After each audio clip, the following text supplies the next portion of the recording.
Paranormal Karen, she's so spooky. Paranormal Karen, funny too. Paranormal Karen, she's so spooky. Oh, and did I mention she's funny too? Yeah, cha-cha-cha.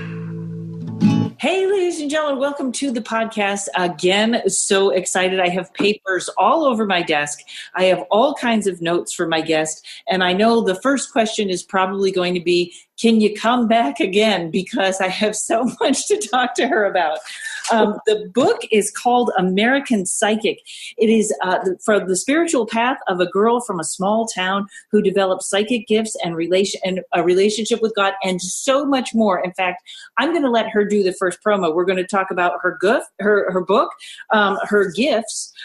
She is a therapeutic She does therapeutic studies and life coaching, consciousness training, remote viewing, remote viewing in law enforcement, Marla, that is what I'm so excited to talk to you about. You can hear her guest host on unknowncountry.com, the Dreamland podcast with the great Whitley Strieber. There's something there. She was an actress. I'm going to let's just get to it. Marla, how are you? Well, I'm thrilled to be here. Thank you so much, Karen, for inviting me. And a great shout out to our friend who orchestrated this, David Harvey. Woo-hoo. Dave's got a nickname. He's Big Brain Dave now.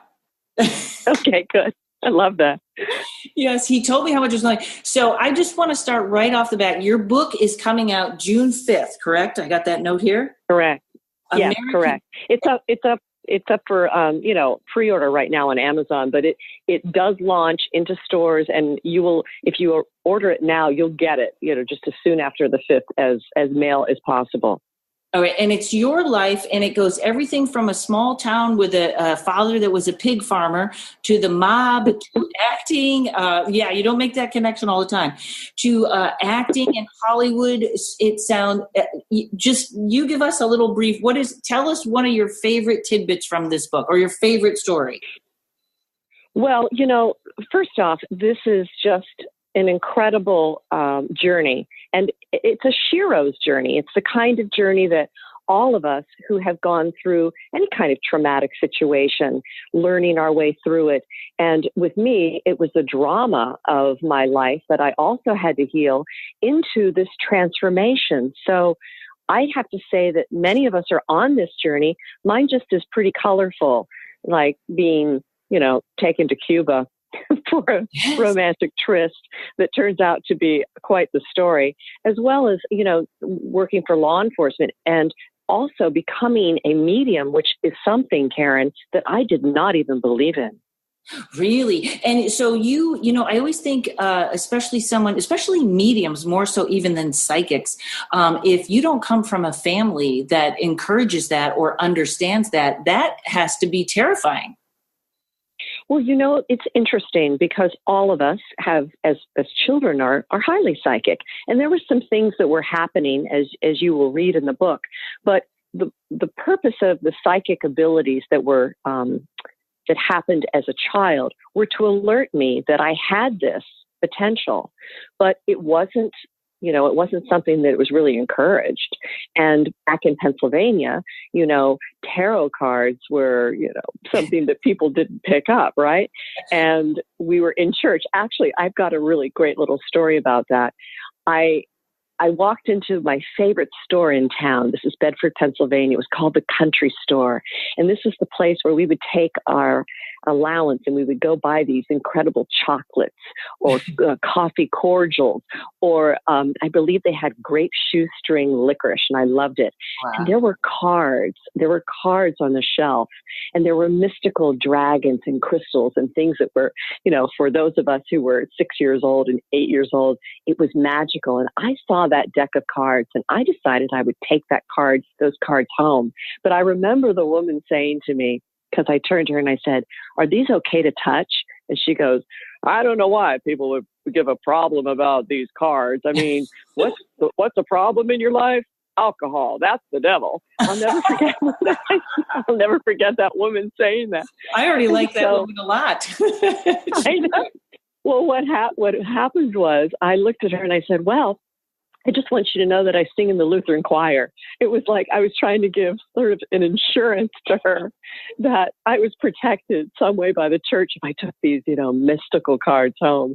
And of course, I enjoyed them for a little while, but then, I think I threw them out when Jesus Christ Superstar hit the airwaves, and I was backtracking and singing Jesus Christ Superstar instead of looking at those cards. But I never forgot that moment, and I just loved that moment. I thought you'd get a kick out of that. Oh, yeah. I have a funny Pennsylvania story. I used to do, my friend that's an animal communicator that I have on here often, Sonia King, she lived in Pennsylvania, and we did a show called Paranormal Comics where she would do animal communication. We'd do our stand-up, and then she'd do that from the stage, and I'd do tarot cards from the stage, and we would make it funny. And we had a giant fundraiser booked, and sure enough, I'm in between flights, and I get the call that starts out with "Don't panic," which means panic. They had, the building was apparently that we were doing it in apparently was attached to a church, and the church got so many phone calls because a newspaper article came out, and they said, if there's tarot cards in that building, we are never coming back here. So I know a little bit about what you were up against, because that was in the year 2005, I think. So I can't imagine. Wow. Yeah, I'm giving you a story from probably 1972 or 3. Wow. But the fact was that they had those cards in that store, which I thought was very interesting. And, I do remember as a young child that I thought that the images were so curious because they made me think about things that I'd never thought about before. And I liked that. But of course, I didn't understand what it was about. And, you read the book about how you lay the cards out, and that was fascinating. Mm-hmm. But, there was fear there, and I lived in that town, and I love that town very much. And I think that we're all trying to grow past these sort of fears. And I try and explain to people that tarot cards or crystals or anything that we use are tools to help us understand the unknown. So everybody that's listening, I'm preaching to the choir here. So. Right. And yeah, but the stories in your book, it's just really fascinating. And you talk about your acting career, and, I just talked to another channeler that also was an actress. And especially when you act, do you feel like you're channeling the character? Well, there was one time that did happen, and it was my last stage show in 1999 down at the Santa Monica Playhouse where I was playing Marlene Dietrich. Wow. And I think that was the only time where I felt as though I embodied an essence of her. Because most of the time when I was doing stage, there were fun things like Lena Lamont and Singing in the Rain. And there were other shows like Buried Child, Sam Shepard's Buried Child. But there were aspects of Marlena that I think I related to. Her courage in loving her homeland, her upset about what was going on in her country. And she had probably a better sex life than I've ever had, but she was at least interesting, and I liked that. So yeah, that's pretty amazing. Wow. So I don't even know where to begin with you. Because we're going to come back to the book at the end, because I want to make sure everybody takes a. You do remote viewing, which is very complicated. Like, can you explain to people the difference between remote viewing and being psychic? Well, sure. But I think that for the context of anything that is empathic, intuitive, clairvoyant, clairaudient, all the C's, as well as even bilocation, these terminologies is psychic functioning. So and I kind of use the terminology psychic in the front, of course. It's the front cover of the book. It's American Psychic. But I wanted to address this right away, Karen, because people have such a negative connotation around the terminology psychic. And it was literally the psychic spies, the military remote viewers, that's helped me make sense out of what was happening to me. See, I was working as an actress, and there was a stalker that came into my life, a con artist. Mm-hmm. And basically what happened was I started to hear a voice that I'd never heard before. I've always had a voice that's been guiding me, but this had a personality to it. It was a deceased person who was giving me details about this stalker, this con artist. And I'm not going to go into the details of it, but the point was that information led me to find out that this guy was real trouble. So I went to law enforcement and I reported him.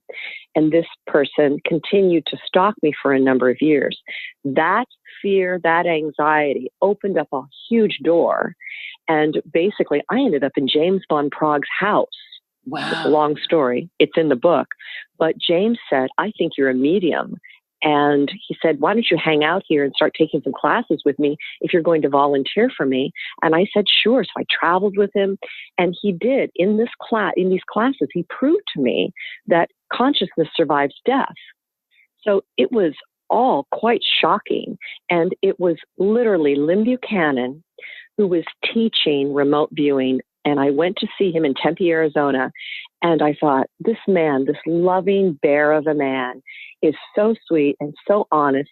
And what he did for the military is so striking. I mean, what all those guys and those women did in their operation, it was so amazing. And it gave context, Karen, to what our psychic abilities really are.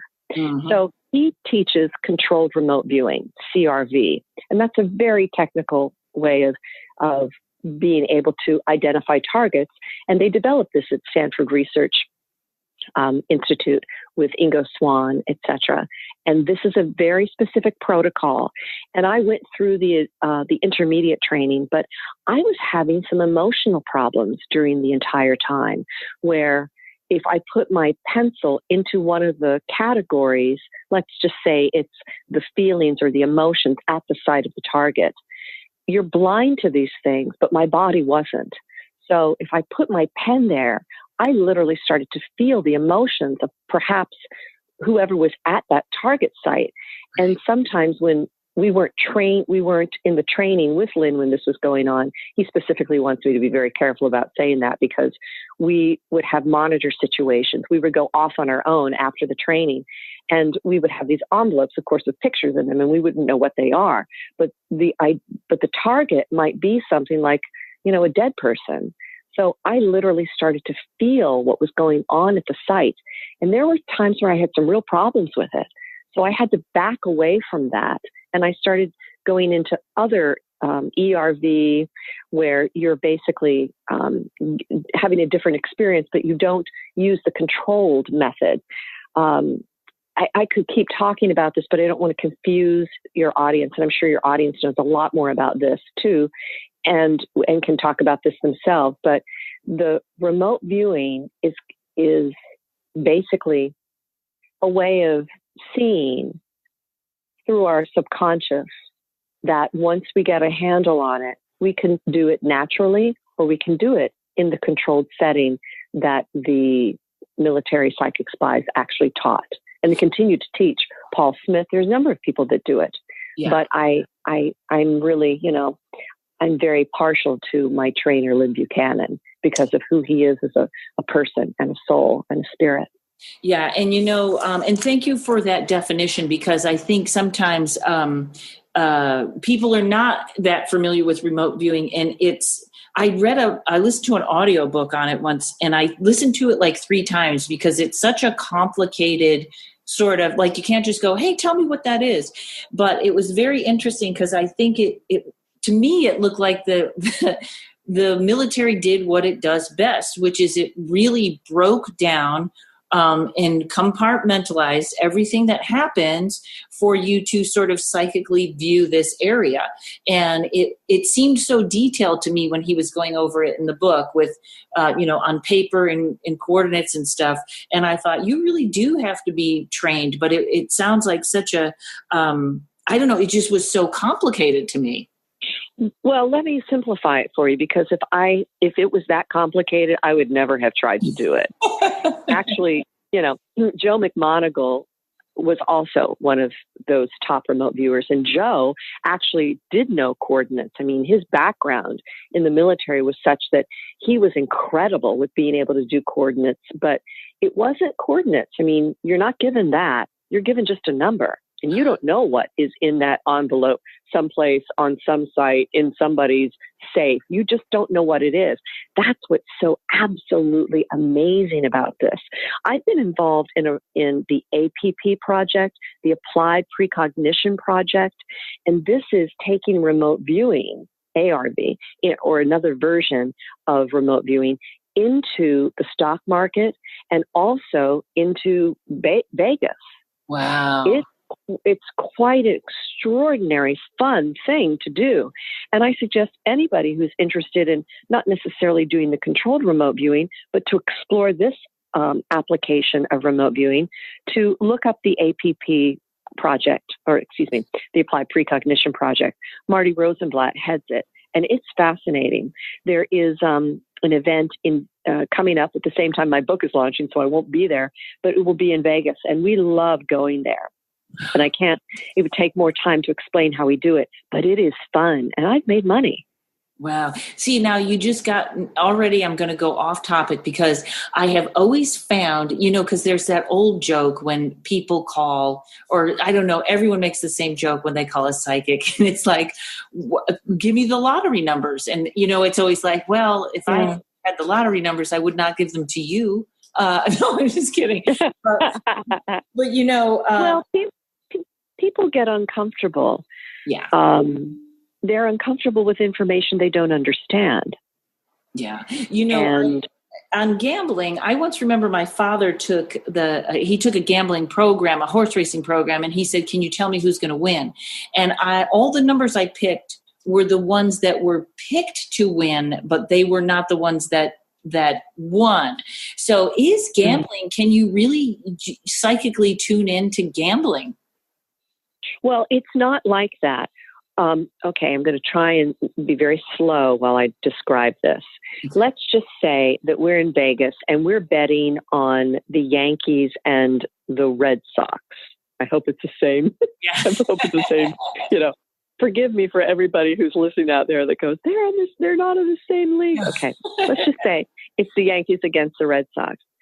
And so we walk into the room and we sit down and we start our session. And there is a certain protocol that we do around the session. But we start drawing objects while we're doing this session, and we might have indicators like colors or feelings. And there is a protocol, and the controlled remote viewing is very helpful in having that background to be able to do this. But this is a protocol that you learn. And I mean, there are some people that I have sat there with who had never done it before and were getting information when we were in Vegas the last time. So anybody can actually start this. You don't have to be an expert, or you don't have to be trained in remote viewing to actually do this work.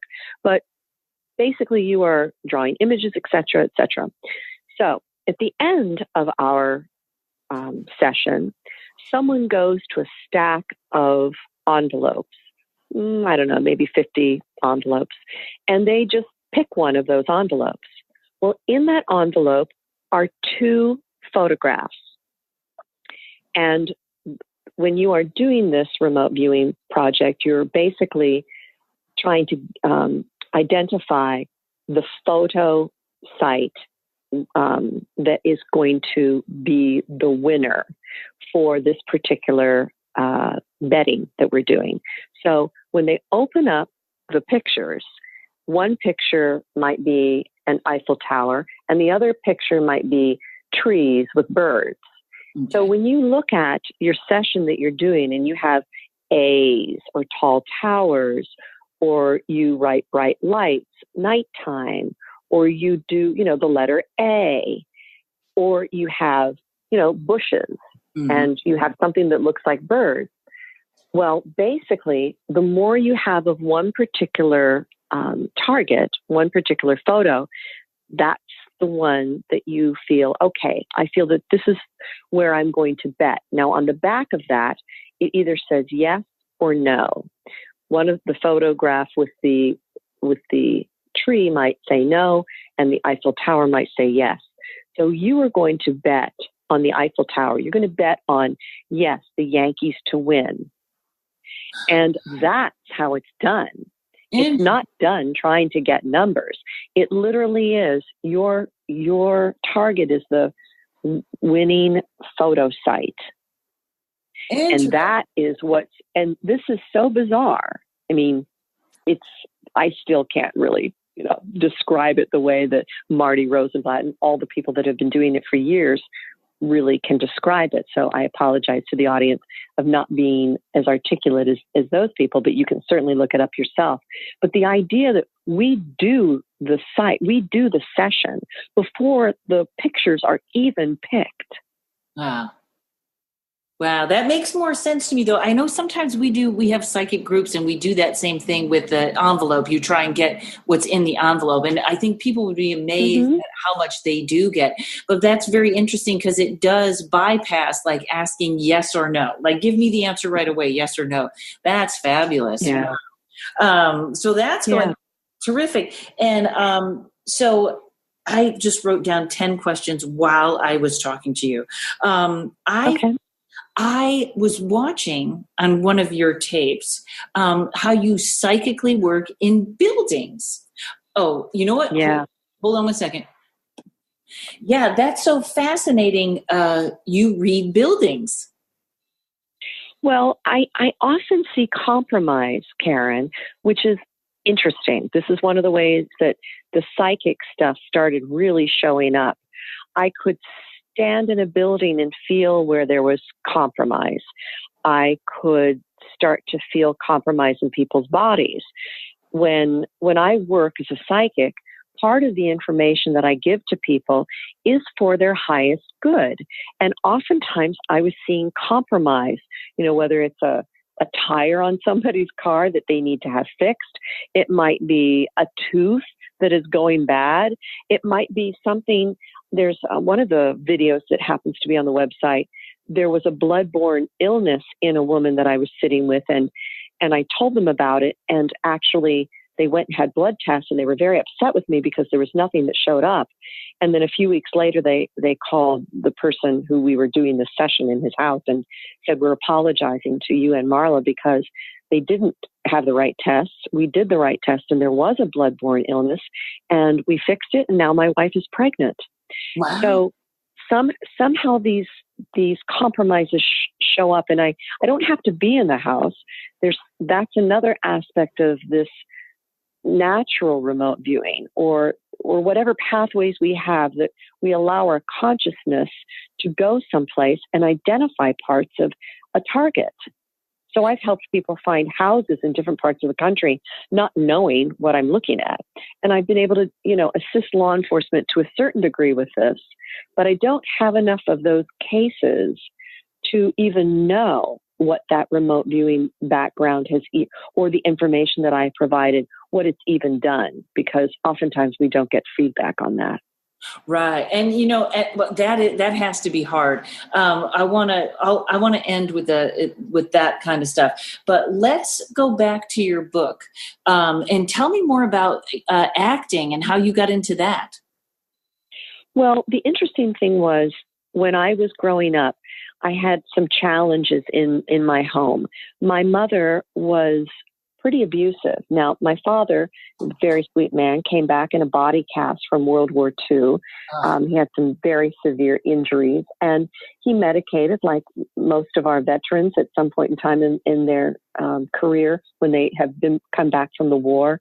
And my mother was not doing well, so she medicated in her own way. She was filled with a lot of rage and very abusive. So I had to intuit how I was going to survive her. And actually, Joe McMoneagle, which I mentioned before, one of the top remote viewers, he too, in his memoir, talks about his difficulties with his abusive mother. So there's something about those heightened sensitivities that were going on in trying to intuit how to survive. But I start... Oh, excuse me. Go ahead. I was just going to say, what I always think that is? I think that's boundaries being invaded. I think the boundaries have been invaded, which in turn opens that up. Absolutely. I agree with you. And boundaries invaded in all sorts of different ways. So in order to survive her, I would become like an armchair therapist sitting and listening to her while she laid on her Naugahyde sofa, which was like, she was like a cat. What did I say in the book? Something like I can't even remember right now, but Cleopatra on her Naugahyde throne. But she basically had so many problems, I just needed to listen to her. So I pretended a lot. And that pretending put me on stage at a very early age. And I saw her face lit with joy. And I thought, wow, if I could get into that television set in the den, that might make her happy, because that's all she wanted to do was watch her stories during the day. And of course, the shows at night. And that's exactly what I did. I made it a passion of mine to go be successful and get into that box, that Zenith television set, so that my mother might love me, might not hurt me, and might appreciate me. Wow. Just the fact, the way you word that, to survive her, that's really, I'm sorry that was like that, but wow, how you became and turned that around. It really, yes. And we're not talking about the end of the book and how incredible that turnaround is, but I wouldn't be who I am without her as this amazing teacher. Right. It's all pretty fascinating. Yes, and I don't want to reveal anything from the book because it's so good. Everyone has to go out and get it on their own. I really feel like you just encompass so many different things, as in you're an intuitive healer, you're a medium. And when I originally called you about this, you said maybe us together would be too much energy in a room. Like, what did you mean with that? Well, I like the distance of being on the phone working with people. I feel that gives me an opportunity. I work all over the world over the phone, but it gives me a distance for me to be clear. When I'm sitting with someone, that's a whole different ballgame. There's a lot of energy that's being exchanged. And, if you and I were socializing, we could really have some fun, or we could even work on something together. It might be really intense. But for the sake of being clear about information and my not being in your field and reading you, or you not being in my field and reading me, I think that this is kind of the opportunity to give a little bit of breath for that. Right. When I feel you, and of course I can feel you without sitting with you, but when I feel you, I know how exciting you are. I know how you oscillate. I can feel how you oscillate with energy. And that's probably one of the reasons that your friends really like you, because you can take them on a ride. You can take them on their own energetic, emotional ride being with you. And it's joy. It's joy that I'm responding to. Right. And so that might be helpful. Okay, Marla. So I love the name American Psychic. What inspired that, or where did you choose that from? Well, do you know who Max the Crystal Skull is? I know of the crystal skulls. I didn't know there was one particular one named Max. Oh, yeah, Max. And in the beginning of the book, Max actually tells me to leave my marriage. And I think that that's crazy. And of course, my marriage was over 8 months later. But Max travels the world with his handler, Joanne Parks. And I've sat with Max a number of times and downloaded a lot of fascinating information. So he's it's a very special experience for your listeners to look up Max the Crystal Skull. He often comes into Los Angeles. So I was in a session with Max the Crystal Skull, and I hear the way I hear things from him. We need to make the title of your book more bold. Yeah. And I was thinking font. Font. He wants me to change the font. He's very particular. Yeah, really.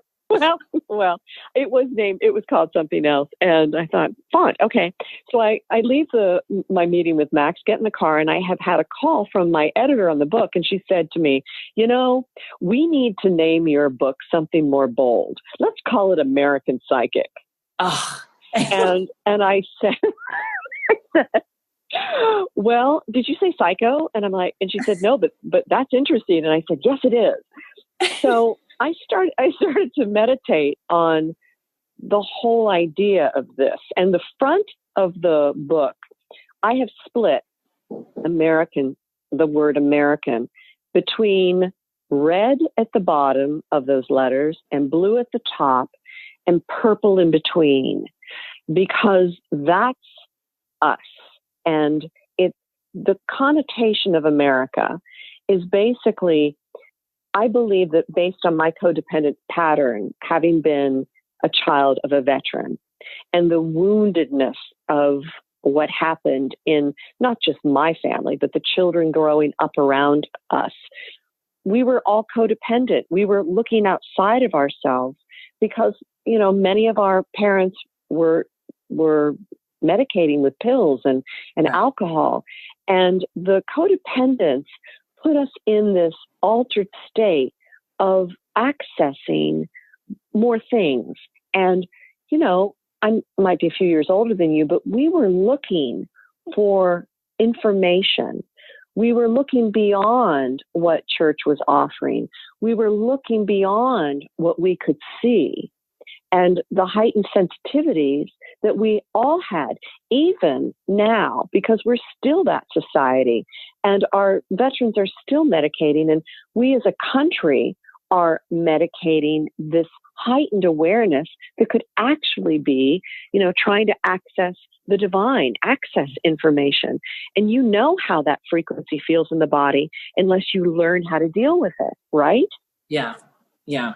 So this is the backstory. I mean, I don't really go into the details of the American psychic part. I do tell the humorous tale of Max the Crystal Skull, but the truth of the matter is, I believe that because my heart and soul came from Pennsylvania, the heartland of this country, and what my father and mother did to survive themselves in that relationship, have children, and how we had to navigate what happened is very much where we are right now again. It's just it's a different story, and now it's in our faces. Yeah, I think I always keep saying I think the next generation is going to get it right. I really feel like in every way they are. I hope they get it right, but I still do love the idea of Max the Crystal going interdimensional, universal knowledge. I don't like Comic Sans. We're going to have to change that font.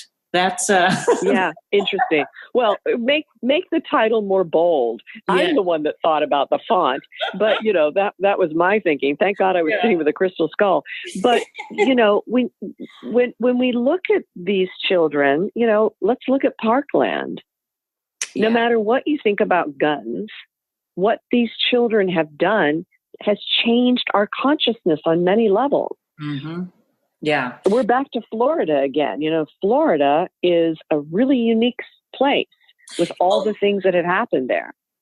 Florida, I did quite a few comedy gigs in Florida. I did all the retirement communities at one point it was just a year of those. I got booked on them, and that is the strangest place. I have a friend that just moved there, and she calls it the F word because she's like, why did I move? Florida is an odd place. Do you think it's because it's surrounded by so much water or anything like that? Well, I'm really curious as to what your listeners might have to say about this, because I am curious as to why Florida happens to be as heightened in its silica sand area. I mean, it is an island in itself. Right. How much how much silica from the sand is in there, how heightened awareness is because of the frequency, because of the wind and the sun and the water. And of course, there's that Bermuda Triangle just right off the corner. Yeah. So I am very curious. I don't think I have enough education about what's going necessarily the other elements about that state, but certainly it's a political hotbed for change. Yeah. It was funny. I remember when I was down there, we won't get political but it was really crazy down there. I almost felt like, there were so many things that to me seemed like they were talking to me from 10 years ago. It was just that was a very hard year in flying back and forth. But yeah, I almost feel like I know now. There's even Twitter accounts called Florida Man and Florida Woman, and it's about the weird crimes that they commit in Florida, where it always goes, Florida Man, threw an alligator at his girlfriend today or something like that. So it's always something like that. But it's. I always feel like, do you run into? They're called. What do they call the children now?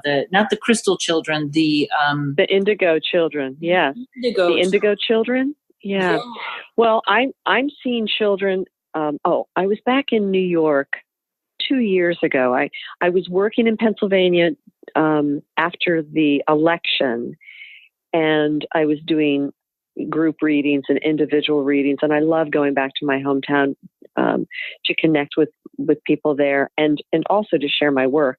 And then I went to New York, the interesting juxtaposition of being in the heartland and in a very red state. And that heartland is so deep in my soul. I love those people. And I love what my childhood, and when you read the book, there's an awful lot of that in the book, the connection to the land and its people.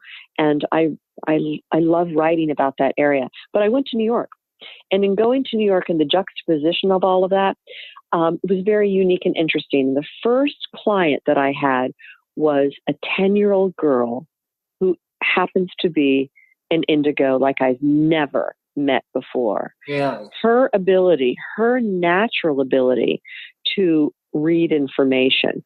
I gave her tests. I handed her photographs. She picked up not only the essence of what the photograph was, where it was, the colors, etc., but the context of what was going on in the photograph without looking at it. Wow.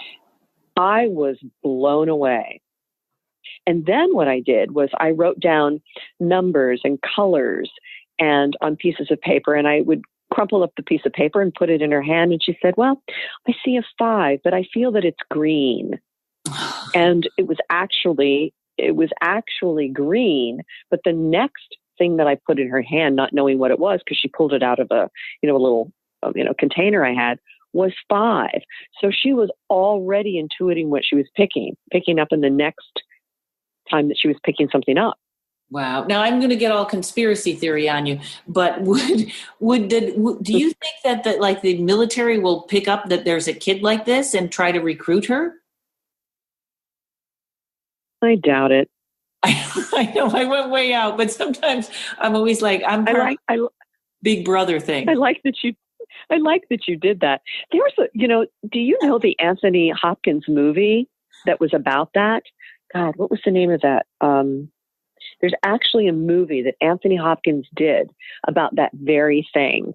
And it's quite a great movie. Sorry, I can't remember the title. Oh, I'm sure somebody in the audience does remember, but conspiracy theory. I like, I know they've always said, I've always felt like people say if we had, when we had cell phones, the military had them 20 years ahead, or that they're very much ahead, or the shadow government. I love all that stuff. And if it doesn't exist, don't tell me, because I find it fascinating and fun to live in a world that has all that, I'm not going to blow your fantasy or whatever it is, whether it's a reality or not.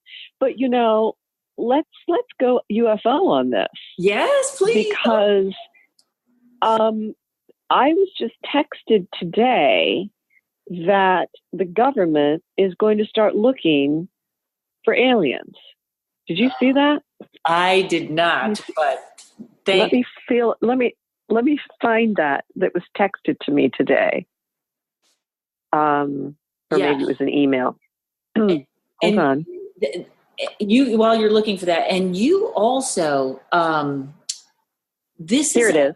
There you go. Here it is. Congress is quietly nudging NASA to look for aliens. Wow. And so there's a link here. Do you want me to send it to you? Yeah, and I'll put it on this thing. Do you know who sent it to you? Because that sounds like something I'd send to my sister just to get her upset. That's funny. Well, I can't reveal who sent that to me. Oh, okay. Okay. So we won't. Should we? We should see. Now you made my life even more exciting. Who was it? You tell me if I shouldn't put up the link or not. But I that sounds great. Yeah. We'll look at it. We'll look at the link later. Go ahead. You, of course, you must remember Art Bell. I didn't have the pleasure of meeting him. I came into the whole thing at Dreamland with Whitley Strieber in 2007. So I missed the Art Bell days. Oh, he was just so fantastic. And Whitley was on all the time. And he used to, he once had a guy on there that went through the list and said, okay, here's why the government is hiding the UFOs or what they know about aliens. And he said, I'm going to give you a list of statements and tell me which ones you think we could reveal to the public without causing panic. And he went right through like, we don't know what they want and we can't control them. Are you going to release that? You know what I mean? He went through these things one at a time, and you thought, yeah, this is not, you don't just put this out there and go, oh yeah, we forgot to tell you guys aliens are real. Well, I think that's why Chris Carter introduced the X-Files, because, Chris must have found out some really interesting stuff for him to do that show, right? He had everything. I mean, it was like, I listened to Art Bell for years, and it's like Chris Carter didn't miss a single tidbit, theory, or anything like that. He was really good at what he did. Right. Well, I kind of love it when other people talk conspiracy. I love just listening in on some of those things. I had the pleasure of working with Jim Mars when Whitley and when Ann Strieber was alive. We used to do these Dreamland festivals down in Nashville, and William Henry set them up with his wife Claire, and Nick Pope was there, and who else? William Henry, Nick Pope, the Striebers, of course, Jim Mars, Linda Moulton Howe, and I was part of that too. We had these incredible opportunities to all be together and teach what we each were doing, and of course I would get up and read the room and talk about, how I was seeing things. But Jim Mars was pretty special. And of course, Linda is still amazing. She's pulling out some very interesting information for all of us to take a look at. Yeah. And she, I have a lot of her, she teaches, there's a couple of her classes a friend of mine has taken, and they're Akashic Records. That just it's fascinating, the information that she got from that class. But yeah, Linda Moulton Howe is just terrific. But so do you? When we talk about aliens and UFOs, I know that they're not necessarily these things that are out there and we're here. Like somebody kept saying to me, you have a UFO, you have an alien thing going on there. They're kind of connected to us sometimes, aren't they?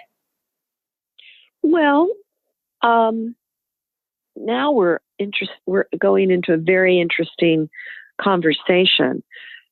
There's lots of theories about this. But I was just with a couple who just came back from being in Sedona, and like the James Gillian Ranch, where you were taken out into the darkness and given night vision equipment. And I actually have a story of that in my book. But I was just talking with this couple the other day about their experience. So there is an ongoing interaction between UFO consciousness and us. And it's going on all over the place. Right. I mean, I happen to know people in town in Los Angeles who are seeing them during the day and communicating with them. Not to mention the people that are going out to ranches in the darkness and having those kinds of experiences. But I was with James von Prague in 1996. 96, and seeing craft. And I was supposed to see that. So it's detailed in the book. It's a pretty interesting story, but we lost time. We ended up in a bar. I don't remember how we were all in a van. I don't remember what happened after I saw what I saw. and us ending up in a bar. And I ran into James a couple of years ago. We hadn't seen each other in 20 years, and he didn't remember either. Wow. Well, I have definitely lost time in a lot of bars, but not quite under these same circumstances. But bump. Oh, I was waiting for you, just waiting for you to do that. Oh, thank you. Oh my gosh. Well, let me ask you. Let's turn the tables here. Let me interview you for a second. I'm nowhere near as interesting as you. Oh, I'm not so sure about that. You're the cigarette girl from Pasadena, or where was that? Pittsfield? Where was that? Yeah. Sure. So let's talk about how you bridged your awareness of something beyond by using tarot, or tarot, however you say it, and your comedy. How did that happen? See, now already, that's why you must be great on Dreamland, because that's a great question. I studied tarot for 20 years, and I think I must have a past life connection to it or something, because it is forever fascinating. Like my house is covered in tarot books, and I will get more, and I'll get more from the library, and I'll buy more. I just want to know more and more about it. I have a teacher, her name is Jackie Valdez, who I hope someday will be on this podcast. And I went to her and I said, because, it's like, I don't know that comedy and paranormal are separate in me, because they're both what I am and what I do. And I said, do you think it's disrespectful for the cards if I bring them on stage? And she was like, or the process, I said more. And she said, I think the fact that you even asked that question answers that. And I do work with the crowd a lot. And my friend Lamont that does the show with me, in fact, on my next CD, now I turned into Miss Promo. On my next CD, it's 50 minutes of stand-up, and then an hour of the show that I do with Lamont, where we take questions and make it funny. And I'm going to have a couple of different episodes on some of these podcasts, which is the stage show that I do. And I think it was just a natural thing to bring it up there. And it's a fascinating, people always think working with the crowd is harder than material. And it's really not, because it challenges your brain. But to try and do things at once is just like it's a adrenaline rush. That's what it is. And I trust my friend. We have such a good time with it. So I think it was just the evolution in who I am. And now I do the little web series, and now I do this, but I think it's all one. So it just it was just waiting to come out and pop up on stage. Well, I think that the stage in many respects is a conduit for, as you asked earlier about me channeling the essence of a character, the stage is possibly a portal in many ways. So how we set that up is important. I'm going to be doing some events. Here we go with the promos.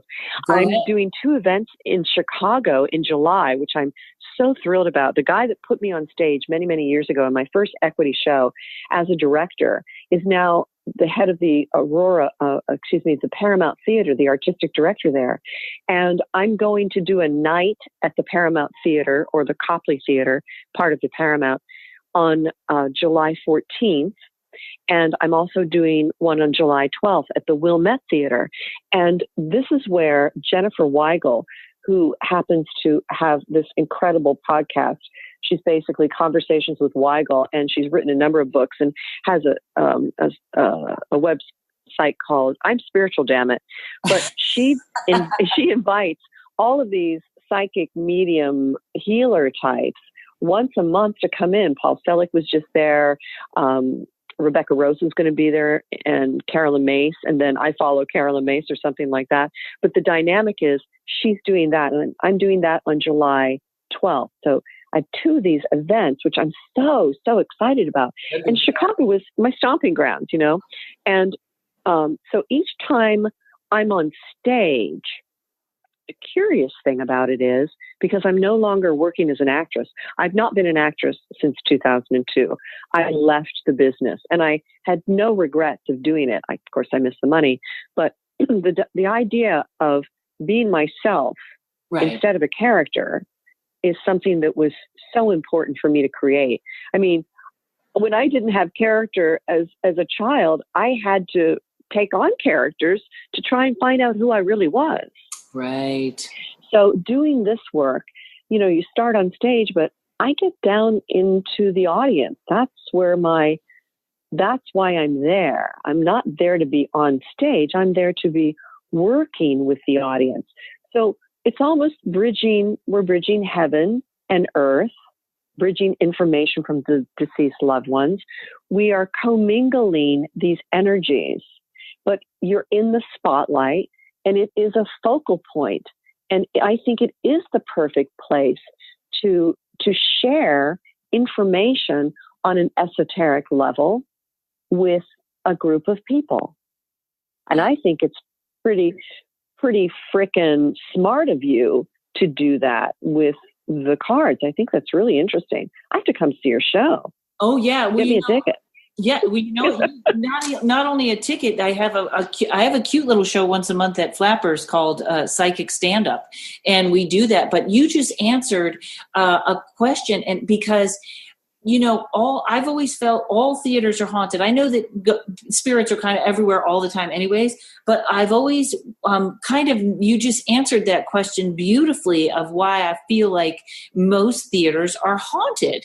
That portal is a fabulous way to look at that. I think you're right. In fact, it's funny when I'm on stage, I'm really not a medium. I know everybody kind of has a little bit of everything, but I know when spirits around, and many times on stage, it always happens to my right ear. It goes silent, like something's right there. And it happens so often on stage. Yeah, it's, I know too, they said, I used to have these managers that always said something is about to go when something is really about to blow up, it goes comedy first. So maybe tarot is interesting. Got a new, but I such a fan. I don't know. I just so fascinated by the cards and the symbolism. And sometimes I do what I call working off the cards, where I just work off my, intuition and what's going on in there. But I always love the cards. They're a little security blanket for me. Which deck do you use most? Oh, Rider. I'm the Rider. Mm-hmm. I just feel so much. I feel such a connection to her. And, she was, there's an airplane going over. Of course, that's how this day has been, right? She was, we're under attack in Van Nuys, Marla. She wrote, she made the posters and the playbooks. So a lot of those cards are related to scenes in Shakespeare plays and in other plays, and it just—I can see that. Yeah. The magician key won't leave my brain. Oh, interestingly enough, as soon as you started talking about that, absolutely. Oh yeah, there's so many. In fact, I was reading one book, and the woman was saying how she picked her favorite card for the cover, and I thought I couldn't pick a favorite card. It's it's just it's such a fascinating system, and for people that are afraid of tarot, well, if you've been to Vegas, it's the regular deck, so it's all there. And again, when you do these events in theaters, do you ever feel like there's, I think you are so sensitive, like that you're doing what you do on stage and for the people there, but do you feel the essence of what went on in the theater before, or if the people that are actually haunting it, does it ever get in the way? Well, that's a really good question. As an actress, oddly enough, I could feel stuff in my dressing room. I wasn't working as a medium. I wasn't working as a psychic, but I could feel the essence of various things happening. And it's not just, of course, theaters. We're talking about theaters, but there's the essence of families left in houses. Right. I mean, it's cleared houses, but that's not my forte. I mean, I will do that, but I've gone into work for people who are buying homes, and I can tell you what the family dynamic was prior to them leaving. And sometimes people stick around in those houses, and you want to make sure that when you're buying a house, you do have, if you need to have somebody take a look at that. David and I did that, actually. Dave Harvey and I did that once. But the dynamic of theaters, while you were talking, I was thinking about the essence of tapping into the database of Richard III or Shakespeare's characters or whatever it is. It's pretty powerful. So I think we just have to be careful what we choose to align ourselves with. Yeah.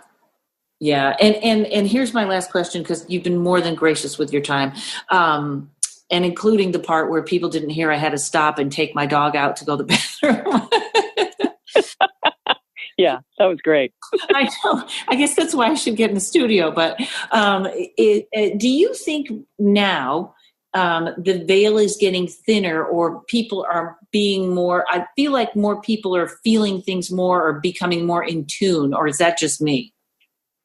Oh, no, honey. It is in our faces. And I think the gift of our current president has really made us focus on not just the behavior, but what it's bringing forth. I mean, I'm sure he doesn't think of himself as this, he thinks of himself as a different kind of gift, but I see him as this amazing gift that has unleashed the hound, so to speak, for us to really take a look at everything. I'm very much interested in Jesus getting a better PR agent. I'm very much interested, I'm really interested in this larger consciousness system, because I've been working with a physicist for a while around these conversations, for us to see that the ideology of certain sects is damaging, and that there are any card-carrying club member, I mean, that's ego. It's not the divine. Right. So we're having lots of opportunities here to see the lies, the manipulation, whether it's false news, whether it's the false news, making false news, whatever it is, we have to be on our toes. It doesn't matter whether we're Republican or Democrat or independent. We have to be on our toes. And the question is dropped in our lap. What is important here? Right. What's really the most important thing? And many things are being revealed. So talk about trauma. I mean, we've been traumatized in the last 2 years just by what's going on the news, whether it's real or not, whether we like the president or not, it doesn't matter. He's a gift right now. Mm-hmm. So I'm looking at this and I'm thinking, wow, the vibration that is changed by people marching in the streets is enough to tell you that awareness and consciousness has grown exponentially in the last 2 years. Right. Yeah, it has. I don't believe there would be a Me Too movement. I don't believe there would be people. Yeah. I love the way you said that, though. I'm going to start calling him a gift also. Well, I have to see it that way, because one of the things that I think that this book is doing, and what it's doing in the consciousness, it is creating a conversation for numerous things. Mm-hmm. So there's a foundation that I'm very much interested in transmuting hate. And that's pain, and that's fear. And that's what our country has been, poised and positioned to do ever since this all happened 2 years ago. Yeah. Yeah. It's pretty intense. So it is intense. So I'm all about unity, whether I can make that happen or not. I can't control anything, but I'm hoping that this book is an opportunity for people to take a ride on their own trauma and drama into the transformation, because that beyond part from a spiritual journey from the heartland to heaven and beyond, Hollywood heaven and beyond, it is beyond. And that I wrap the book up with one of the most extraordinary opportunities of forgiveness that I've ever known. It's my life. It's my experience, but it also throws us into consciousness way beyond what we are normally seeing. And thank you so much, Karen, for giving me this opportunity to talk to you and have some fun, and also to promote American Psychic up on Amazon right now for pre-order. Buy it. Absolutely. It's fantastic. Everybody get it. Also, Marla, your website and your name, I got it spelled right here. I'm going to let you give out your website and tell us the dates in Chicago, the dates and where in Chicago, your website, and, sure. And anything else, any place else people can get a hold of you. Well, the website is marlafrees, FREES.com. And I haven't put everything up on that site yet. I'm trying to build the site for the book right now, but I'm doing a book signing in Barnes & Noble in Studio City on June 9th. I'm kind of going backwards here. On June 3rd, I'm at Vitello's, which is normally a supper club. It's kind of a book lunch party for people who want to come and eat and drink, and we'll talk about my book, but I'll read the room. I'll be working with the audience. So that's on June 3rd, Vitello's. And that's up on Vitello's website. Yeah, that's a fabulous. Yes, it's wonderful. And the events in Chicago right now happen to be at the Wilmette Theater on July 12th. So if you go to the Wilmette Theater, information, or I can send these, of course, to you, and the Paramount Theater in Aurora on the 14th of July. So I'll be happy to send this to you, Karen. Yes, please do. And we're going to have all these links also on the description, so people know that if they're listening on iTunes, just go back to the information. We're going to have all the links and everything up there. The book is called American Psychic. It is fabulous. Thank you, Marla Frees. Thank you so much, Karen. And thank you to your listeners.